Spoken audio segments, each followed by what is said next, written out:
What is subcontracting, and why is the government really pushing on subcontracting in the first place? And what are my benefits of being a subcontractor to a prime, and where do I even find these subcontracts? Those are the questions I will be answering in today's video. Subcontracting from A to Z. But before we get into it, please hit the subscribe button. We're trying to get to 250 subscribers by end of this month, so this support means a lot to me. Let's get into it. Let's start with why is the government really pushing on subcontract. The Federal Acquisition Regulations mandates prime contractors subcontract specific percentages to small businesses. Why? Because it creates built-in opportunities for smaller firms, and it defeats the whole point of a monopoly. And there's also the Buy American Act. Supply chain security requirements in Buy American provisions increase subcontracting complexity while opening new market segments for compliant businesses. Interesting. Now the question everyone asks, why should I sub for a prime? Well, here are your advantages when you sub for a prime. First of all, the compliance goals. Prime contractors must meet government-mandated small business subcontracting goals, creating guaranteed demand for qualified subcontractors. If you are a qualified subcontractor, if you are a qualified small business, these primes need you, since in point 1, we saw that the government pushes primes to subcontract a percentage of their contract. So by law, they have to subcontract a percentage of it, which means there is a need for subcontracting. 2, market entry. Subcontracting offers smaller firms low-risk entry into government contracting markets with valuable hands-on experience and relationship building.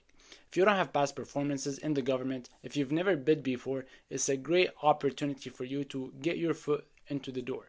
By subcontracting to primes, learn compliance, learn bidding, learn what it's like to work with the government without having to take the risk for it. In number 3, we have specialized skills. Primes access specialized expertise and additional capacity without expanding overhead, while subs gain credibility and portfolio growth. So it is a win-win partnership. Strategic partnerships create mutual value. Primes meet compliance requirements while subs build government contracting experience and revenue at the same time. Now, the challenge is, why are these subcontractors hard to find? They have very strict standards. Prime contractors require subcontractors who meet rigorous compliance, security clearance, and performance standards that many small businesses struggle to achieve. There is also a small knowledge gap. Many small businesses, they lack essential FAR knowledge, government contracting experience, or understanding of complex procurement processes and requirements in the first place. So if you know a little bit about that government contracting niche or market, you're already ahead of the competition when it comes to subcontracting. Lastly, and the hardest point, visibility challenge. Subcontracting opportunities aren't always publicly advertised, creating information asymmetry between available work and qualified contractors seeking opportunities. Remember, these are primes. You're now working with a commercial company. They're not the government anymore. They don't have to do basically anything. The way they publish their contracts depends on how they want to. And a lot of these companies, the cheapest way for them to post these contracts is post them on local boards, which are the ones that they use for their internal procurement services. So now you have thousands of websites and thousands of companies to look for and search if you want to subcontract with them, unless you have a relationship with these companies and you know them on first name basis that you can go up to them and ask for if they have any subcontracts. If that's not the case, finding these subcontracts is the most challenging part. Now, in this video, I also promised you that we're gonna find these contracts. Where to find subcontracting opportunities? So there are ways.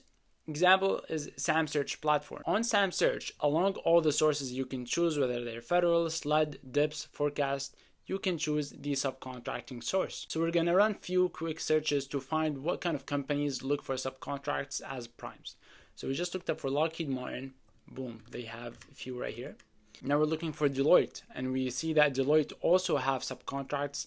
Deloitte Financial Advisory Services. But the best part about searching with SAMSearch is that you can choose the confidence. Confidence is basically how much FAR regulation involved in these companies having to push for these subcontracts.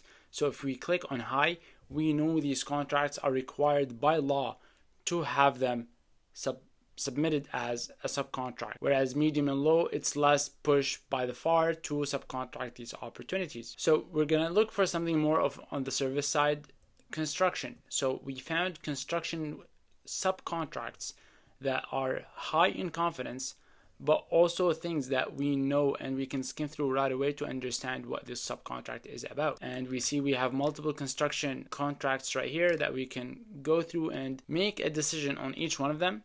But better than that, you can email the person right away and get more information from them, or you can give them a call or send them an email. What's also good about the search is that it understands English. It understands plain English. You don't have to be using specific keywords or specific codes or some corporate jargon that you don't understand.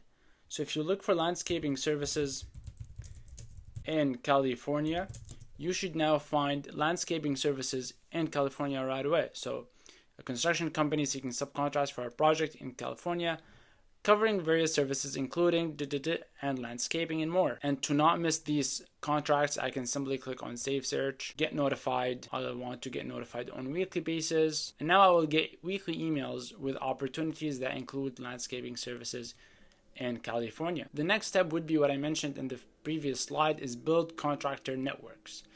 Build relationships with established prime subcontractors through industry events, capability statements, and proactive outreach to decision makers. Don't be afraid to cold outreach to these prime, because again, as much as you need them, they need you. There's also agency procurement forecast. You can monitor the federal agency procurement forecast and upcoming solicitations to identify potential subcontracting opportunities before they're actually officially announced. So you can now either go to each agency website and platform and look for their forecasts, or again, you can use the same service, which is SAMSearch, to find forecasts as well and monitor them before they're even a solicitation. To recap everything, subcontracting is the strategic gateway if you want to get into government contracting, or if you don't want to get involved in all the compliance regulations and all the unnecessary overhead. It provides a low risk access to lucrative government markets while building essential experience, relationships, and past performance credentials. Success is through preparation. Master compliance requirements, build strong capability statements, and leverage platforms like SAMSearch to systematically identify and pursue opportunities. Start building today. Begin developing your subcontracting pipeline now. Register in SAM.gov if you have not. Network with primes and position yourself for government market success. I will leave the link to try SAMSearch below, but please do not forget to subscribe to my channel, because I will be providing more information on government contracting and finding more resources. Thank you for watching.